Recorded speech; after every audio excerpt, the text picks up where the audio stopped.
Hi, ഞാൻ ജിന്ന്. നമ്മുടെ കരിമിഴി കണ്ണൽ എന്ന് പറഞ്ഞ ആൽബത്തിൻ്റെ ഓഡിയോ പ്രൊഡ്യൂസ് ചെയ്തിരിക്കുന്നത് നമ്മുടെ കിസ്മത്തിൽ അൻവർക്കയാണ്. അപ്പോൾ അത് വരികൾ എഴുതിയിരിക്കുന്നത് സ്വത്തുമാണ്, അത് പാടിയിരിക്കുന്നത് വൈശാഖാണ്. അപ്പോൾ ഈ ഒരു സാധനം നോർമലി എൻ്റെ കയ്യിൽ കിട്ടിയപ്പം ഞാൻ ആദ്യം പോയത് നമ്മുടെ അൻവർക്കാനടുത്താണ്, കിസ്മത്തിലെ. അപ്പോൾ ഞാൻ പുള്ളിയോട് ഇങ്ങനെ ഒരു സംഭവം പറയുന്ന ഒരു സോങ് എൻ്റെ കയ്യിലുണ്ട്, അതെനിക്ക് ഓടി ഇറക്കണം. അപ്പം പുള്ളി പറഞ്ഞു നമുക്ക് സെറ്റ് ചെയ്യടാ, നീ ടെൻഷൻ അടിക്കണ്ടെന്ന് പറഞ്ഞു. അങ്ങനെ അത് ചെയ്യുമ്പം പോലും നമുക്ക് വിഷ്വലിൻ്റെ ഒരു പ്രൊഡ്യൂസർ കിട്ടിയിരുന്നില്ല, നായകൻ സെറ്റ് ആയിരുന്നില്ല. അങ്ങനെ രേണുവിനെ കോൺടാക്ട് ചെയ്ത് ഇങ്ങനെ ഒരു സോങ് എൻ്റെ കയ്യിലുണ്ട്, അത് നായികയായിട്ട് അഭിനയിക്കണം എന്ന് പറഞ്ഞു. അപ്പം തന്നെ ആ സ്പോട്ടിൽ രേണു ഓക്കെ പറഞ്ഞു. പിന്നെ എന്താ പറയുക, അതിൻ്റെ ഒരു ഫസ്റ്റ് ലുക്ക് പോസ്റ്റർ ഇറക്കി, അത് പിന്നെ സോഷ്യൽ മീഡിയ മൊത്തം വൈറലായി. അങ്ങനെയാണ് ഈ ഒരു പോസ്റ്റർ കണ്ടിട്ടാണ് ഇറ്റലിയിൽ നിന്ന് ലൈജി മാള എന്നാണ് നമ്മളൊരു കൂട്ടുകാരി ഇത് വിഷ്വൽ പ്രൊഡ്യൂസ് ചെയ്യാൻ എങ്ങനെയാണ് എന്താണ് കാര്യങ്ങളൊക്കെ ചോദിച്ചു. പുള്ളിക്കാരത്തി മുന്നായിട്ട് നിന്ന് അത് ചെയ്യാമെന്ന് പറഞ്ഞു. അങ്ങനെയാണ് ഇതിലൊക്കെ നമ്മൾ ഇറങ്ങുന്നത്.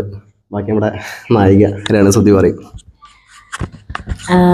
ഇക്ക എന്നെ വിളിച്ചപ്പോഴത്തേന് ഈ പാട്ടിനെ കുറിച്ച് പറഞ്ഞപ്പം ഞാനൊന്നും നോക്കിയില്ല, ഓക്കെ പറഞ്ഞു. പക്ഷെ അതിൻ്റെ വരികൾ അത് കേട്ടപ്പോൾ ഭയങ്കര വല്ലാത്ത ഫീലുള്ള പാട്ടാണ് കേട്ടോ. എല്ലാവരും എന്താ പറയുക, അത് ആസ്വദിക്കാൻ തന്നെയാണ് എൻ്റെ ഒരു ഉറപ്പ്. കാരണം അത്ര മനോഹരമായിട്ടുള്ള വരികളാണ്. പിന്നെ കിസ്മത്ത് വിഷൻ യൂട്യൂബ് ചാനൽ, അതിലൂടെയാണിത് റിലീസാക്കുന്നത്. അതുപോലെ കരിമിഴി കണ്ണാൽ എന്നാണ് ഈ ആൽബത്തിൻ്റെ പേര്. നല്ല വെറൈറ്റി ഞാൻ ഇത്രയും നാളും ചെയ്തതിൽ നിന്ന് വെറൈറ്റി ഒരു ആൽബം തന്നെയായിരിക്കും ഇത്. തീർച്ചയായിട്ടും അത്ര നല്ല മനോഹരമാണ്. വരികളാണേലും അതിന്റെ എല്ലാം നമുക്ക് ഇപ്പം പുറത്ത് പറയണ്ടല്ലോ, സർപ്രൈസ് കഥയുണ്ട്, സ്റ്റോറിയുണ്ട്, നല്ല സ്റ്റോറിയാണ്, വെറൈറ്റി സ്റ്റോറി. ആൽബത്തിൽ ഞാൻ ഇങ്ങനത്തെ സ്റ്റോറി കണ്ടിട്ടില്ല. പിന്നെ അതുപോലെ ലൈജി മാള മാമാണ് ഇതിന്റെ പ്രൊഡ്യൂസർ. അതുപോലെ പ്രൊഡ്യൂസർ അല്ലേ, വീഡിയോ പ്രൊഡ്യൂസർ, പിന്നെ കിസ്മത്ത് അൻവർക്ക. അതെ. അപ്പം പിന്നെ ഞങ്ങളുടെ എല്ലാവരുടെയും ഒരു കൂട്ടായ്മയാണ് നാളെ വരാൻ പോകുന്നത്. അപ്പൊ എല്ലാവരും സപ്പോർട്ട് ചെയ്യണം. Thank you. എൻ്റെ ഒരു പ്രതീക്ഷ, സ്ഥലം പാലക്കാടാണ്. ഞാൻ ഒരു നായിക വേഷം ചെയ്യുന്നുണ്ട്. അപ്പോൾ വളരെ എക്സൈറ്റഡ് ആണ്. കാരണം ഫസ്റ്റ് ടൈമാണ് ഞാൻ ഈ ഒരു ടീമിൻ്റെ ഒപ്പം വർക്ക് ചെയ്യുന്നത്. അതോടൊപ്പം തന്നെ നായികയായിട്ട് രേണു ഉണ്ട്. അപ്പോൾ സോ നാളെ ചെറിയൊരു ടെൻഷൻ ഉണ്ട്. എന്നാൽ കൂടി ചെറിയ ടെൻഷൻ അല്ല അങ്ങനെയല്ല, ചെറിയ ടെൻഷൻ ഉണ്ട്. എന്നാലും നമ്മൾ സെറ്റാക്കും. എൻ്റെ മൂന്നാലാമത്തെ ഒരു ആൽബമാണ്. അപ്പോ 4ാമത്തെ ആൽബമാണ്. അപ്പൊ നിങ്ങള് നാളെ ചീത്ത പറയാണ്ട് എല്ലാം ശരിയാക്കി തരണം. നാടൻ പാട്ട് 3ാമത്തെയാണ്. അതിനുപരി ആൽബം ഒരുപാട് ചെയ്തിട്ടുണ്ട്. പിന്നെ ഏറ്റവും സ്പെഷ്യൽ താങ്ക്സ് പറയാനുള്ളത്, നമുക്ക് ഈ ഒരു ഏരിയ ലൊക്കേഷൻ സെറ്റ് ചെയ്യുന്നത്, അതും സൗദിയിൽ നിന്ന് നാട്ടിലേക്ക് ഒരു ഫോൺ കോൾ വിളിച്ചുകൊണ്ട് നമ്മുടെ ഒരു കൂട്ടുകാരിയാണ് രശ്മി എന്ന് പറഞ്ഞിട്ട്. അപ്പം നമ്മുടെ കൂട്ടുകാരുടെ അച്ഛൻ വന്നിട്ടുണ്ട്, മനോജ് ചേട്ടൻ. പുള്ളിക്കാരി ഇപ്പോൾ ഒരാഴ്ച എനിക്ക് വേണ്ടി ഓടാൻ തുടങ്ങിയിട്ട്, ഊണില്ല ഉറക്കില്ലാതെ ഓടാൻ തുടങ്ങിയിട്ട്. ബാക്കി പുള്ളി നമസ്കാരമുണ്ട്. മോള് മുഖേനയാണ് നമ്മൾ ഈ പരിപാടി ഇങ്ങനെ അറേഞ്ച് ചെയ്തത്. മോളുടെ ഫ്രണ്ട്ഷിപ്പാണ് എല്ലാവരും. അപ്പോൾ അവർ പറഞ്ഞു എല്ലാവരും ഓക്കെ ആയിട്ട് ഇങ്ങനെ മുമ്പോട്ട് പോകും, നല്ല രീതിയിൽ പോട്ടെ എന്ന് നമുക്ക് പറയാം. പിന്നെ കീർത്തിയുടെ അമ്മയാണ്. കീർത്തി ഇതിൽ ചെയ്യുന്നതെന്ന് വെച്ചാൽ മേക്കപ്പ് ഉണ്ട്, കോസ്റ്റ്യൂം ഉണ്ട്, നായികയുടെ കൂട്ടുകാരായിട്ട് അഭിനയിക്കുന്നുണ്ട്. പിന്നെ നായികയുടെ അമ്മയായിട്ട് അഭിനയിക്കുകയാണ് കീർത്തിയുടെ അമ്മ. അമ്മക്ക് പറയാം, സംസാരിച്ചോ. എൻ്റെ പേര് ചന്ദ്രമതിയാണ്. രേണുവിൻ്റെ അമ്മയായിട്ട് അഭിനയിക്കുന്നത്. ആദ്യമായിട്ടാണ് ചെയ്യുന്നത്. എൻ്റെ പേര് കീർത്തി. ഞാൻ കാസർഗോഡ് നിന്നാണ് വരുന്നത്. രേണു ചേച്ചിയുടെ കോസ്റ്റ്യൂമും മേക്കപ്പൊക്കെ ഞാനാണ് ചെയ്യുന്നത്. പിന്നെ ചെറിയൊരു വേഷം ചെയ്യുന്നുണ്ട്, നായികയുടെ കൂട്ടുകാരിയായിട്ടാണ് ചെയ്യുന്നത്. ഫസ്റ്റ് ടൈമാണ്. അതിന്റെ ടെൻഷൻ നല്ലോണം ഉണ്ട്, കുറച്ചൊന്നല്ല. ടെൻഷൻ ഞാൻ മാത്രം ഞാനായിരിക്കട്ടെ. പിന്നെ നമ്മുടെ സ്നേഹിതനാണ് ഷിജു പള്ളിപ്പുറം. അപ്പം പുള്ളി 2-3 ഷോർട്ട് ഫിലിം ഒക്കെ ചെയ്ത് ആൽബം ചെയ്ത്, അപ്പം സർപ്രൈസ് ആയിട്ട് കൊടുത്ത വേഷമാണ് സെക്കൻഡ് നായകനായിട്ട് വരുന്നുണ്ട് ഈ ആൽബത്തിൽ. അപ്പം ബാക്കി പറഞ്ഞു. ഞാൻ ഷിജു പള്ളിപ്പുറം, ഇതിൽ സെക്കൻഡ് നായകനായിട്ട് വരുന്നുണ്ട്. അപ്പോൾ ജിന്നാണ് ഇതിലേക്ക് എന്നെ വിളിച്ചത്. അപ്പോൾ അതിൽ ജിന്നോട് ഒരു സ്പെഷ്യൽ താങ്ക്സ്. അതുപോലെ അനുവർക്ക, കിസ്മത്ത് വിഷയിൽ അനുവർക്ക. ഓക്കെ. ഒരു കാര്യം കൂടെ പറയാനുണ്ട്. ഇത് ആൽബം എന്ന് പറയുമ്പോൾ ഒരു നാടൻ പാട്ടല്ലേ. നാടൻ പാട്ട് എല്ലാവർക്കും ഇഷ്ടമാവുമല്ലോ. ഭയങ്കര എനിക്ക് അത് പിന്നെ എനിക്ക് പറയണം, അതാണ് ഭയങ്കര ഫീലുള്ള പാട്ടാണ് കേട്ടോ. ഇത്ര സന്തോഷം. സ്റ്റോറിയും എന്നെ വിളിച്ചതിന് ഒരുപാട് സന്തോഷം കേട്ടോ. എല്ലാവർക്കും ഈ ടീമിനുള്ള എല്ലാവർക്കും താങ്ക്സ്. പ്രത്യേകിച്ച് ജിന്ന് ഇക്കാര്യത്ത് താങ്ക്സ്. ഉണ്ടോ വേറെന്തെങ്കിലും ഏറ്റവും കൂടുതൽ ഓൺലൈൻ മീഡിയയിലൊക്കെ കത്തി നിൽക്കുന്ന ഒരു പേഴ്സണാലിറ്റിയാണ് നമ്മുടെ രേണുസുതി. ഓക്കെ. അപ്പോ എന്തുകൊണ്ടായിരിക്കും ഈ ഒരു ക്യാരക്ടർ ചെയ്യാൻ വേണ്ടി രേണുസുതി കണ്ടെത്തിയത്?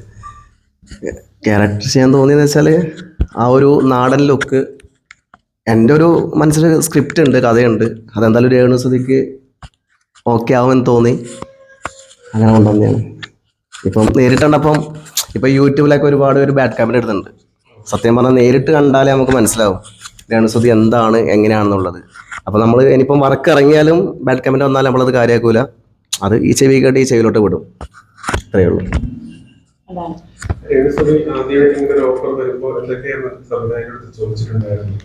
ഞാൻ ചോദിച്ചത് ഫസ്റ്റ് എന്താ ചോദിച്ചത്, ആരാ നായകനെന്നാണോ? നായകൻ അടിക്ക തന്നെ പറയട്ടോ, ഞാൻ എന്താ ചോദിച്ചത് അല്ല, രേണുസുതി എന്തായാലും ആരാണ് ഇതിനകത്ത് നായകൻ, എന്താണ് സ്റ്റോറി എന്ന് ചോദിച്ചു. പറഞ്ഞു. അപ്പൊ അതുവരെ നായകൻ സെറ്റ് ആയിട്ടില്ല, സ്ക്രിപ്റ്റും പാട്ടും മാത്രമേ കയ്യിലുണ്ടായിരുന്നുള്ളൂ. അത് എന്നേരം ഓർക്കസ്ട്ര കൊടുത്തില്ല സാധനം. അപ്പൊ അത് ഓർക്കസ്ട്ര കൊടുക്കുന്നില്ല. ഫസ്റ്റ് ലുക്ക് പോസ്റ്റർ അടിച്ച് രണ്ടാമത്തെ ദിവസമാണ് ഇതിന്റെ വീഡിയോ പ്രൊഡ്യൂസർ കിട്ടുന്നത് തന്നെ. പിന്നെ അത് പിന്നെയാണ് നായകനെ കിട്ടുന്നത്.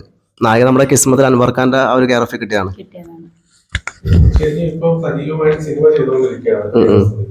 അപ്പൊ ഈ സിനിമയ്ക്ക് മുന്നേ ആയിരുന്നു കാസ്റ്റ് ചെയ്തത്, സിനിമകളിൽ അഭിനയിച്ച് തുടങ്ങിയതിനു ശേഷം കാസ്റ്റ് ചെയ്തത്? അഭിനയിച്ചുകൊണ്ടിരിക്കുന്ന സമയത്ത് ഞാൻ സത്യം പറഞ്ഞ ഒരു 4-5 മാസമായിട്ട് ഒരുപാട് പേരുടെ കോൺടാക്ട് ചെയ്യുന്നുണ്ട്. ഒന്ന് രേണുസുതിയുടെ നമ്പർ ചോദിച്ചിട്ട്, പക്ഷെ ഒരാൾ നമ്പർ എഴുതില്ല. അങ്ങനെ ഇൻസ്റ്റയിൽ ഞാൻ പേഴ്സണലി ഞാൻ ഒരുപാട് മെസ്സേജ് അയച്ചു. അങ്ങനെ വീഡിയോസ് അതും കാണുന്നില്ല. അങ്ങനെ വീഡിയോയിൽ താഴെ ഒരു കമന്റ് ഇടുന്നുണ്ട്, മാഡം എന്നിട്ട് ആദ്യം പോയത്, മാഡം ഒന്ന് ജസ്റ്റ് ഒന്ന് കമന്റ് നോക്ക്, ഒന്ന് PM വന്നിട്ട്.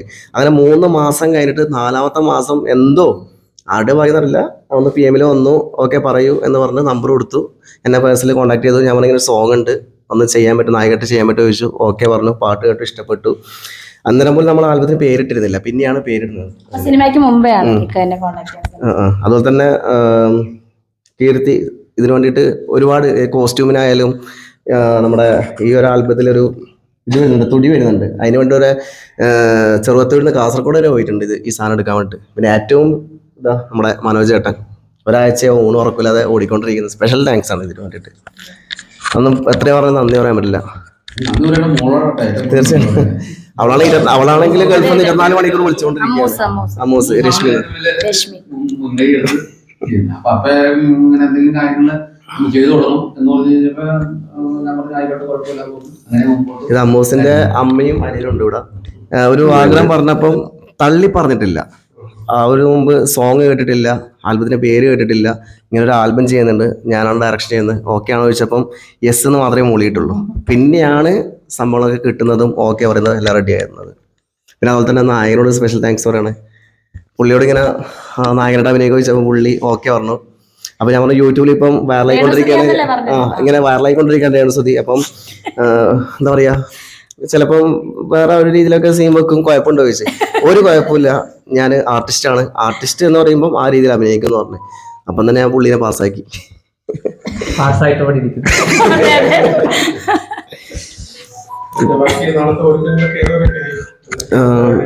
കാര്യങ്ങൾ സ്ക്രിപ്റ്റിന് ഇപ്പം ഞാൻ രാത്രി 12 മണിക്ക് ശേഷം എഴുതാനിരിക്കും. 7 മണിക്ക് ചെറിയൊരു പൂജ, അതിനുശേഷം ഒരു 8 മണിക്ക് ക്യാമറ വെക്കും. ഈ മാസം 30-നാണ് റിലീസ് ചെയ്യാൻ ഉദ്ദേശിക്കുന്നത്. കിസ്മത്ത് യൂട്യൂബ് ചാനലാണ് റിലീസ്. അപ്പൊ എല്ലാവരും സപ്പോർട്ട് ഉണ്ടാവണം. എന്തായാലും സോങ് ഇഷ്ടപ്പെടും എല്ലാവർക്കും. ഇപ്പോഴെല്ലാവരും സബ് ചെയ്യാം കിസ്മത്ത് യൂട്യൂബ് ചാനലിൽ. പിന്നെ രശ്മിയുടെ അമ്മയും ആങ്ങളെ ഇവിടെ ഉണ്ട്. ഒരു ഹായ് ഇവരെല്ലാം ഇതിന്റെ രശ്മിയുടെ അമ്മയാണ്. ഇതാ നമുക്ക് വേണ്ട ഫുഡും കാണുന്ന റൂമിലെത്തിയിരിക്കുകയാണ്. രശ്മിയുടെ അനിയനും ചിലപ്പം അഭിനയിക്കട്ടെ, ഈ ആൽബത്തില് കയറാൻ ചാൻസ് ഉണ്ട്. പുള്ളിക്കാരൻ ഭയങ്കര ആഗ്രഹം കയറണം. ഫസ്റ്റ് ലുക്ക് പോസ്റ്റ് ഇറങ്ങിയ നിമിഷം തൊട്ട് ഇത് ഇന്ന് ഒരു റീലിട്ട്, ഞാനും റീലിട്ട്, അതിപ്പം 100K കഴിഞ്ഞ സംഭവം. അതിൽ മൊത്തം വന്നിരിക്കുന്ന ഈ 2-3 ദിവസമായിട്ട് ബാഡ് കമന്റ് വന്നിട്ടില്ല. ഈ ഒരു റീലിട്ടതിന് ശേഷം നല്ല രീതിയിൽ ബാഡ് കമന്റ് എഴുതുന്നുണ്ട്. ഒന്നും കാര്യമാക്കി എടുക്കുന്നില്ല, കാരണം മുന്നോട്ട് വെച്ചാൽ മുന്നോട്ട് തന്നെയാണ്. എന്റെ കാര്യം നിങ്ങൾക്ക് അറിയാലോ, ഒന്നും കാര്യമാക്കത്തില്ല, മുന്നോട്ട് തന്നെ, അത്ര തന്നെ. ഓക്കെ, ബാക്കി ആൽബത്തിന്റെ പേര് ഡീറ്റെയിൽസ് ഒന്നുകൂടെ പറയാം. ഓക്കെ, ഈ ആൽബത്തിൻ്റെ പേര് കരിമീ കണ്ണൽ എന്ന് പറഞ്ഞിട്ടാണ് ആൽബത്തിൻ്റെ പേര് ഇട്ടിരിക്കുന്നത്. ഇതിൻ്റെ വീഡിയോ പ്രൊഡ്യൂസർ ലൈജി മാള, അതുപോലെ തന്നെ ഓഡിയോ പ്രൊഡ്യൂസർ കിസ്മത്ത് അൻവർക്ക. ഇത് യൂട്യൂബ് റിലീസാക്കുന്നത് വെച്ചാൽ കിസ്മത്ത് വിഷനിലാണ്. അതുപോലെ തന്നെ ഇത് പാട്ട് എഴുതിയിരിക്കുന്നത് സ്വത്ത് എന്ന് പറഞ്ഞ പയ്യനാണ്. ഇത് പാടിയിരിക്കുന്നത് വൈശാഖാണ്. പിന്നെ നായകൻ പ്രതീഷ്, നായകൻ രേണുസുതി, പിന്നെ നായകയുടെ കൂട്ടുകാരായിട്ട് അഭിനയിക്കുന്നത് കീർത്തിയുടെ സ്വന്തം അമ്മയാണ് നായകയുടെ അമ്മയായിട്ട് അഭിനയിക്കുന്നത്. പിന്നെ ഷിജു പള്ളിപ്പുറം സെക്കൻഡ് നായകനായിട്ട് അഭിനയിക്കുന്നത്. ഡയറക്ടർ ജിന്നു. Script direction. ആ, കണ്ണുകൾക്ക് ഒരുപാട് ഇമ്പോർട്ടൻസ് ഉണ്ടാവും. തീർച്ചയായിട്ടും. കണ്ണുകളിലൂടെ നാളെ രേണുസുതി തകർക്കും. ഇതുവരെ ഞാൻ ഒരു ഉറപ്പ് തരാം, ഇതുവരെ രേണുസുതി ചെയ്യാത്തൊരു സംഭവമാണ് ചെയ്യുന്നത്. ഒരു എന്താ പറയുക, താലിച്ചരടിൽ തീർത്തൊരു പ്രണയം തന്നെ പറയാം. ഈശ്വര കിട്ടി കുഴപ്പമില്ല. പാട്ട് കേട്ടായിരുന്നു. പാട്ട് ഇതാ ഇപ്പൊ ഇതാ വന്നപ്പം കേട്ടായിരുന്നു. പാട്ട് ഇപ്പം വിടുന്നില്ല. ഇപ്പം ബാക്ക് കൊടുത്തിട്ടുണ്ട്. ഒരു 4 ദിവസത്തിനുള്ളിൽ ബാക്ക് ആവും. ഈ മാസം 30-ന് ഫുൾ വീഡിയോ റിലീസാണ്. Okay, all the best. Thank U.